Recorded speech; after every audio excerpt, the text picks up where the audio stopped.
Her family sold her as infertile. The night Amara was sold, no one cried for her. The rain fell heavy over the broken slums at the edge of the old city, soaking through the thin shawl wrapped around her shoulders. Amara stood silently beside the rusted gate of her family's crumbling home, her eyes lowered, her hands trembling, not from fear but from humiliation. She was 22 years old, yet she felt older than the cracked stones beneath her bare feet. "Take her," her uncle said coldly, pushing her forward. "She is useless to us." The man standing across from them sneered. He wore fine boots and a silver ring engraved with ancient runes, proof he served the vampire aristocracy. His gaze swept over Amara with clear disappointment. "She is said to be infertile," her aunt added quickly as if apologizing. "The healer confirmed it years ago. She cannot bear children. That is why we are giving her cheaply." Amara's heart shattered quietly. She remembered the fever when she was 13. The healer's harsh verdict. The way her family's warmth disappeared overnight. From that day forward, she was treated as a burden, fed last, blamed first, beaten when money was short. An infertile girl, they called her, as if that single word erased her worth as a human being. The man nodded. "The castle needs servants. She will clean floors and scrub bloodstones. If she survives." That was the moment Amara understood she was no longer family. She was property. The vampire kingdom of Noctira rose beyond the mountains like a nightmare carved in stone. Black towers pierced the sky, glowing faintly with crimson magic. This was the land ruled by King Lucien Dravenfell, the immortal monarch feared across realms. A vampire so powerful that wars ended at the sound of his name. Lucien was not known for mercy. He was known for judgment. Amara arrived at the castle gates with chains on her wrists, not because she was dangerous, but because humans were considered fragile and replaceable. The guards barely looked at her as they shoved her forward. "Another useless one," a maid whispered. Amara said nothing. She had learned silence was survival. Inside the castle, luxury mocked her suffering. Marble floors colder than ice. Chandeliers glowing with trapped moonlight. Vampires passed her without a glance, their beauty sharp and cruel, their laughter soft and lethal. She was assigned the lowest work imaginable. Scrubbing the hall of ancestral blood. It was there, beneath portraits of dead vampire kings, that Amara's fate began to change. King Lucien Dravenfell returned to the castle that night, his long black cloak trailing behind him like living shadow. His presence bent the air. Guards bowed. Nobles froze. Even the ancient walls seemed to breathe in fear. Lucien had ruled for over 4 centuries. He had lost queens, children, brothers. Betrayals had carved the warmth from his soul long ago. To him, humans were fleeting sparks. Useful. Disposable. As he walked through the ancestral hall, his sharp senses caught something strange. A heartbeat. Not frantic. Not fearful. Steady. Lucien stopped. At the far end of the hall, a human girl knelt on the cold floor, scrubbing dried blood from ancient stone with her bare hands. Her fingers were bleeding, yet her movements were careful, almost reverent. She was humming softly. Not a song of fear, but a lullaby. Lucien's eyes narrowed. No servant hummed in this hall. "Who allowed you to sing here?" His voice echoed like thunder. Amara froze. Slowly she turned and bowed deeply, her forehead touching the stone. "Forgive me, my king. I did not mean disrespect." Lucien stared. She did not beg. She did not tremble. She simply apologized. "Look at me," he commanded. Amara obeyed. Their eyes met, and something ancient stirred. Her eyes were not dull or broken as he expected. They were calm. Kind. Wounded, yes, but not bitter. "What is your name?" Lucien asked. "Amara," she said softly. A vampire noble scoffed nearby. "She is defective, my king. Her family sold her cheaply. Infertile. Useless." The word hit the hall like poison. Amara lowered her gaze, ready for punishment. But Lucien did not look at her. He looked at the noble. "Leave," the king said coldly. The noble paled. "My king." "I said leave." When the hall emptied, Lucien turned back to Amara. "You were sold?" he said, not as a question. She nodded. "Yes, my king." "Do you hate them?" Amara hesitated, then shook her head. "No. Hate only makes pain heavier." Lucien's fingers curled slowly. In 400 years, no human had answered him like that. "You are bleeding," he observed. "It will stop," she replied gently. "It always does." Lucien extended his hand. The hall went silent. "Come," he said. "You will serve in the inner wing." Amara's breath caught. My king. I am not worthy. Lucien's eyes darkened, not with anger but something else. No one decides worth, he said quietly, except me. That night whispers filled the castle. Why had the king spared a useless human? Why move her closer instead of discarding her? Amara lay awake in her small chamber, staring at the ceiling, unaware that ancient magic had begun to stir inside her blood, magic long thought impossible. In another tower, King Lucien stood alone, staring into the fire. For the first time in centuries, his mind was not empty. It was filled with the image of a quiet human girl, who did not know she had already changed his fate. The castle that tried to break her. Amara learned quickly that mercy inside a vampire castle was rare, and kindness was dangerous. The inner wing was quieter than the servant halls, filled with polished black stone and tall windows that looked out onto forests older than human memory. It was here that she was reassigned, not as a maid of blood or chains, but as a silent attendant, bringing books, lighting lamps, preparing rooms. Tasks meant for trusted servants. That alone made her a target. Whispers followed her through the corridors like venom. She's defective, one servant hissed. Infertile humans bring bad omens, another muttered. She must have bewitched him. Amara pretended not to hear. She always did.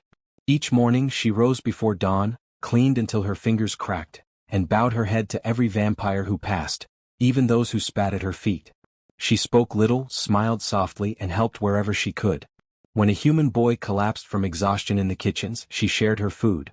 When an elderly vampire servant dropped a tray, she knelt beside him without fear. Kindness, she believed, was the only thing no one could steal. But kindness in Noctira was seen as weakness. King Lucien watched from the shadows. He told himself he was merely observant, that every ruler should know what moved within his walls. Yet more than once, his footsteps slowed when he sensed her nearby. He noticed how the air softened around her, how the ancient magic embedded in the castle stones reacted when she passed. That disturbed him. The magic of Noctira responded only to royal blood. And yet, it whispered when Amara walked. One evening, Lucien entered the library to find her standing on a ladder, dusting a shelf that hadn't been touched in decades. A heavy tome slipped from her grasp. Lucien caught it midair without looking. Amara gasped. "I'm sorry, my king. I didn't mean." "You don't apologize enough," he interrupted. She froze. Lucien set the book aside. "You assume blame before it is given." "Why?" Amara hesitated. Honesty had never been safe, but something in his voice wasn't cruel. "Because when people decide you have no value," she said softly, "they look for reasons to hurt you." Lucien studied her. "Who decided you had no value?" he asked. "My family," she answered without bitterness. "Then the healer. Then the world." Lucien felt something twist deep inside his chest, a sensation he had not felt since he still believed in mercy. "Leave," he said quietly. Amara bowed and obeyed, unaware that the king remained standing long after she was gone, staring at the place where she had been. Lady Seraphine noticed too. She was beautiful in a dangerous way, ancient, ambitious, born of one of the highest vampire bloodlines. The council favored her as Lucien's future queen. Power flowed naturally to her, and she expected obedience as breathing. And yet, the king had not touched her in months. Instead, his gaze followed a human girl. That humiliation burned hotter than bloodlust. "She must be removed," Seraphine told the council that night. "The human disrupts the king's focus. I sense old magic stirring around her. That is not natural." "The girl is infertile," an elder scoffed. "She is nothing." Seraphine smiled thinly. "Infertile things can still rot foundations." The council agreed. Amara's trial was decided without her presence. The punishment came swiftly. She was accused of theft, an ancient vial missing from the apothecary. Guards dragged her into the lower court, shoving her to her knees before nobles who looked at her like a stain. "I did not steal anything," Amara said calmly. "Silence," a judge snarled. "Humans do not speak unless permitted." Lucien arrived as the sentence was being read. 5 lashes, the judge declared. "An exile to the outer mines." The hall trembled. Lucien's eyes burned red. "Who accused her?" he asked. Seraphine stepped forward gracefully. "I did. I saw her near the vial." Amara looked up, confused, hurt but still silent. Lucien's gaze moved from Seraphine to Amara. "Did you take it?" he asked quietly. "No, my king," Amara answered. "But if punishment eases your anger, I will accept it." That sentence shattered the room. Lucien moved faster than sound. The judge was lifted from the ground by his throat. "You will never judge again," Lucien said coldly, and threw him across the hall. The guards froze. Lucien turned to Seraphine. "Produce proof." Seraphine faltered. Now." The vial was found moments later, in Seraphine's own chambers. The silence that followed was absolute. Lucien faced the court. "This human," he said, his voice echoing like fate, "was willing to bleed for a crime she did not commit. Remember that." Then he turned to Amara. "Leave," he said softly. "You will not be harmed." As she walked away, bruised but unbroken, something shifted inside her body, a warmth low in her abdomen, a pulse not unlike a second heartbeat. She paused, confused. Far above, ancient runes carved into the castle walls flared briefly, unseen. That night, Lucien stood alone on the highest tower. "She carries old magic," the castle whispered. And for the first time in centuries, the vampire king felt fear, not of losing power but of losing her. The child that should not exist. The first sign was not pain. It was warmth. Amara awoke before dawn with a strange calm settling over her body, as if something inside her was breathing in rhythm with her own heart. For years, her body had been a place of silence, empty according to healers. Now it felt occupied. She pressed a hand to her abdomen, confused. Nothing hurt. Nothing felt wrong. And yet, deep inside, something had changed. The castle noticed before the doctors did. Bloodstones embedded in the hallways pulsed faintly whenever Amara passed. Ancient torches flickered, bending toward her as if recognizing an old presence. Even the forest surrounding Noctira leaned inward, branches creaking softly when she stepped outside for air. The elders were unsettled. "She is triggering the foundation wards," one whispered. "Impossible. Only royal blood can do that." "Then why does the castle answer her?" Lucien felt it too. He stood in the war chamber when the sigils flared red. An alert meant only for one thing. A royal heir had been detected. Lucien froze. He dismissed the council and moved through the corridors like a storm, stopping only when he reached Amara's chamber door. He did not knock. Inside, Amara was kneeling, dizzy, gripping the edge of the bed. "My king," she whispered when she saw him. "I don't feel well." Lucien knelt in front of her, an act no vampire ruler had performed in centuries. "Look at me," he said gently. Her eyes met his. In that instant, the truth crashed into him with brutal force. She carried life. His life. The healer confirmed it at dawn. The room fell silent as the old vampire lowered his hands, his voice shaking. "This should not be possible," the healer said. "The human was declared infertile. And yet," he swallowed, "she carries a child with royal blood." Amara trembled. "I don't understand," she whispered. I've never been touched." Lucien stood slowly. "No," he said quietly. "You have not." The room erupted. "Then this is heresy," one elder roared. "A manipulation," another shouted. "She is lying." Lucien turned, eyes glowing. Silence. The walls cracked. He faced Amara again, his voice low and controlled. "There are truths older than science. Some bloodlines awaken only once every 1,000 years." He paused. "You are carrying a fated heir." Amara's breath hitched. "I don't want power," she whispered. "I don't want a crown. I just want the child safe." Lucien's chest tightened painfully. That was the moment he fell in love with her. Not because of the child, but because she feared for it more than herself. Seraphine did not scream when she heard the news. She smiled. The council convened in secret. "A human carrying the king's heir will destabilize everything," one elder said. "She must be removed quietly," another agreed. Seraphine leaned forward. "Or publicly." The plan was cruel. Amara was summoned to the ancestral chamber, where ancient law was carved in blood and stone. There she was accused of seduction, manipulation, and dark magic. "I did nothing," Amara said softly. "I only existed." The crowd mocked her. She trapped him. Humans breed for power. Lucien arrived mid-trial. "What is this?" he demanded. Seraphine stepped forward. "Justice. The council has decided the child is a threat." Lucien's control snapped. The sky darkened. "Touch her," he said calmly, "and I will end every bloodline represented here." The elders recoiled. Lucien moved to Amara's side, placing a hand over her abdomen, not possessive but protective. "I will raise this child," he declared, "and she will stand as my queen until my last immortal breath." Amara looked up at him, tears streaming. "You don't have to do this," she whispered. Lucien met her gaze. I know. That was what made it love. That night, Amara dreamed of a silver-eyed child standing in moonlight, smiling as the castle bowed. When she woke, Lucien was seated beside her bed, silent, vigilant. For centuries, he said softly, I believed love made kings weak. He reached for her hand. You have proven me wrong. Ending line for voice copy. What the world called impossible had already begun, and the child growing inside her would decide the fate of an entire vampire kingdom. When the king chose her over the throne, the first betrayal came at sunrise. Amara felt it before anyone spoke a word. The air inside Noctira shifted, heavy, metallic, charged with danger. The ancient runes carved into the walls dimmed, as if the castle itself was holding its breath. When Amara placed her hand on her stomach, the warmth inside her flared, protective, aware. Lucien stood at the window, eyes narrowed. They are moving, he said quietly. Amara swallowed.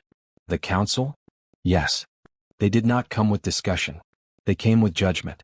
The High Council gathered in the Crimson Court, a circular chamber built for executions, not debates. Elder vampires stood in ceremonial armor, their expressions cold and final. Seraphine stood among them, flawless and unafraid. Amara was brought forward under guard. Not in chains. Lucien had forbidden it. She stands accused of destabilizing the realm, the eldest counselor declared. Of carrying an abomination. Amara lifted her chin. This child is not an abomination, she said calmly. It is alive. Murmurs rippled through the court. You dare speak. Seraphine mocked. You were sold because you were broken. Now you pretend to be chosen? Amara looked at her, not with hatred but with sadness. I did not choose this, she said. But I will protect it. The elders scoffed. Then you will die for it. Lucien stepped forward. No. The word cracked the chamber. This council exists by my blood, he said. By my power. You do not condemn what I have claimed. One elder hissed, fangs flashing. Then you leave us no choice. The sigils ignited. Weapons were drawn. The court had decided. Lucien moved. The ceiling shattered as ancient power tore through the chamber. Pillars cracked. Elder vampires were thrown against walls like dust. Lucien stood before Amara, his body a shield. Anyone who touches her, he said, his voice calm and terrible, dies. The room trembled. Seraphine screamed in rage. You would destroy centuries of order for a human? Lucien turned to her slowly. I would destroy the world, he said, for her. Silence followed. Absolute. The punishment was declared immediately. The council invoked the right of severance, an ancient law allowing them to strip a king of his crown if he chose love over law. Lucien accepted without hesitation. The crown shattered at his feet. Gasps echoed through the court. Amara cried out. Lucien, no. He took her hands. A throne can be rebuilt, he said softly. You cannot. They were exiled that same day. No guards. No protection. Only the forest. The journey nearly killed her. The child drained her strength, ancient magic rewriting her blood. Nights were cold. Food was scarce. Hunters stalked them from the shadows, sent by the council, by Seraphine. Lucien fought them all. Bled for her. Fed her his strength when she collapsed, holding her through fevered nights, whispering promises he had never made to anyone before. I will not let them take you, he vowed. Amara touched his face, her voice trembling. Why me? Lucien pressed his forehead to hers. Because you are gentle in a cruel world, he said. And that is the rarest power of all. Seraphine made her final move under a blood moon. She found them at the old sanctuary, ruins older than vampire memory. She came alone, blade glowing with poison meant for immortals. You could have ruled beside him, Seraphine hissed at Amara. Instead you chose ruin. Amara stepped forward. I chose love, she said. Seraphine lunged. She never reached her. The ground erupted. Ancient magic surged from Amara's body, throwing Seraphine backward. The child's power flared, not destructive but commanding. The ruins awakened. Seraphine fell to her knees, powerless. Lucien stared in awe. The air, he whispered. Amara collapsed. Lucien caught her as the sanctuary sealed itself around them, protecting mother and child. At dawn, Lucien knelt beside her, tears streaking his face. You have already saved us, he said softly. Even before you are born. Amara opened her eyes weakly. Promise me, she whispered. No more blood. Lucien nodded. For you, he said. Always. the queen they tried to erase. The child was born at dawn. Not with screams of pain, but with silence so deep the forest itself stopped breathing. Amara lay beneath the shattered dome of the ancient sanctuary, her body weak but her spirit unbroken. Lucien knelt beside her, holding her hand as the first light of morning spilled across the stone floor. The ruins hummed softly, ancient magic circling like guardians. Then the child cried. The sound echoed through the forest, and the world answered. Every bloodstone in Noctira flared to life. Every vampire, noble or common, dropped to one knee. The sky split with silver light. Back in the capital, the High Council panicked. That is impossible, an elder whispered. The king was severed.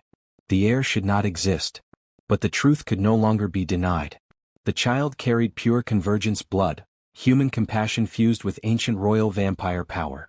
A bloodline prophesied, then erased from history because it threatened the cruelty that sustained the elite. And the mother? She was not weak. She was the key. Lucien held his child for the first time, his hands shaking.